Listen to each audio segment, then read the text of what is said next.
Trudeau is rolling out central bank digital currencies and inflating the Canadian dollar into oblivion. Is this a precursor to his removing all hard assets, including gold? As a real estate owner who once owned over 150 properties actively in the markets and finally left Canada to do my business in Florida, here are my thoughts in the situation and the best action course if you want to secure your family wealth, prosperity, and to not get destroyed by Trudeau's tyrannical ambitions. Gold was the best. The only way out of this is gold. If we go back to Armageddon and we need to trade and barter, gold is your only way out. And while logically it could kind of make sense that if we were to go back to Armageddon, we would all barter with gold bars, in reality, gold is trash. It's really not gonna go back to that time, and if we ever do go back to a time like that, the least of our problems is gonna be bartering gold. Gold isn't as secure as the enthusiasts think it is. Imagine a man named Samuel who lived a content life investing in stocks and bonds like most of his peers. However, his deep distrust of banks and the unstable economic climate of the times made him harbor an unconventional asset: gold. He believed that in times of crisis, gold would be his lifeline, his insurance against financial ruin. The year was 1933, and the United States was in the grip of the Great Depression. President Franklin D. Roosevelt had just issued Executive Order 6102, a move that would change Samuel's life forever. The order, known as the Gold Confiscation Act, declared it illegal for private citizens to own gold, except in small amounts for personal use. If you didn't turn your gold in and you were caught, you were fined as much as $10,000, which back then was probably the equivalent to somewhere around $100,000, or even worse, jail time. At first, Samuel considered ignoring the order, hiding his gold deep in the vault of his bank, but fear of the government's wrath, heavy fines, and imprisonment held him back. He pondered the legality of the order and the repercussions of defying it. Reluctantly, Samuel decided to comply with the Gold Confiscation Act. He sold his cherished gold holdings to the government at the mandated price, watching as his precious metal was carted away, each ounce a symbol of his lost independence. And the reason why Roosevelt wanted all of his gold back is because in the 1920s, we know now that the government printed way too much money, leading to the inflation that was being seen in the 1930s. Does this kind of ring a bell other than the gold confiscation yet? Samuel's financial world crumbled. He invested in the stock market, but it was a tumultuous time. The government, once his protector, had become his enemy. He felt powerless against the forces that had stripped him of his security. As the Great Depression deepened, Samuel's investments plummeted further. He had lost faith in the financial system and the government's ability to protect its citizens. Samuel's decision to hold on to his gold had indeed been the harbinger of his financial ruin. Now, with his wealth gone, he had to rebuild his life from scratch. Samuel learned valuable lessons about the power of government and the consequences of defiance.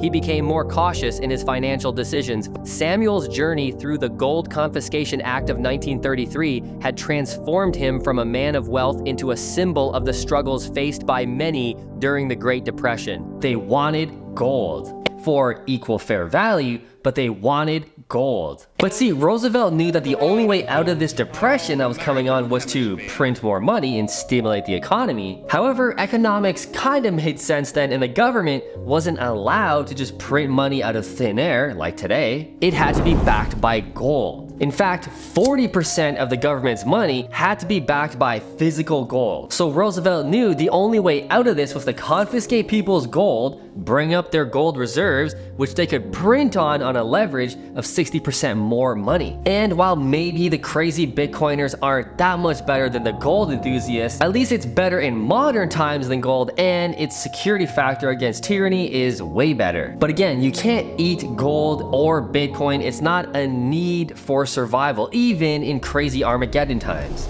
Imagine a man named Daniel who lives in a modest apartment, diligently saving his earnings in a bank account. But the whispers of hyperinflation and the devaluation of the currency haunted him. He decided to take matters into his own hands and invest heavily in Bitcoin, believing they would protect his wealth. He saw headlines warning of skyrocketing prices and currency devaluation in the news, and it was as though fate had beckoned him to act. Some friends and family cautioned Daniel against going all in on these unconventional assets. They suggested diversification diversification into more traditional investments like real estate or corporate stock. But Daniel was adamant. He believed that Bitcoin was the only safe havens. Ignoring all this advice, Daniel invested all his savings into Bitcoin. He watched the values soar initially, giving him a false sense of security. As inflation continued its relentless march, Daniel's holdings of Bitcoin remained static. He realized that while cryptos held value, it's not practical for everyday expenses. The grocery store did not accept these assets, and he struggled to pay for essentials. Desperation set in as Daniel faced the harsh reality that his investments couldn't feed him or cover his bills. He realized that holding Bitcoin had made him asset-rich but cash poor. His savings were locked away in non-liquid forms. Daniel began selling his Bitcoin at unfavorable prices to obtain the fiat currency he needed for daily expenses. With his savings dwindling, Daniel had learned a harsh lesson about the difference between assets like Bitcoin and the liquidity of fiat money. He began to invest in more traditional assets, understanding that they could provide cash flow when needed. Now, to protect yourself from recessions and downturns, holding quality assets is gonna get you through that, but I think there's some that are better than gold. That's why I personally love and fully invest in real estate. See, real estate is a need. Like I said, you can't eat gold, you can't wear gold really. It's not a need, but a home, shelter, a roof over your head, that is an absolute need. There's no negotiating. Everybody needs a home to live in. I don't care if there's a recession going on. I don't care if there's a world war, a nuclear war. Everybody needs a home. So if you want to become wealthy and protect yourself from the crazy and irresponsible government, it's been shown that the vast majority of rich people have done so through real estate investing. It's overcome so many downturns ahead of gold, ahead of the S&P 500. Homes are a need and you must invest in them. Opportunity cost of investing in gold is too high. See, by investing $100,000, $200,000 in gold and having a 5% appreciation rate over 10 years, the opportunity cost of the lost out money you could have had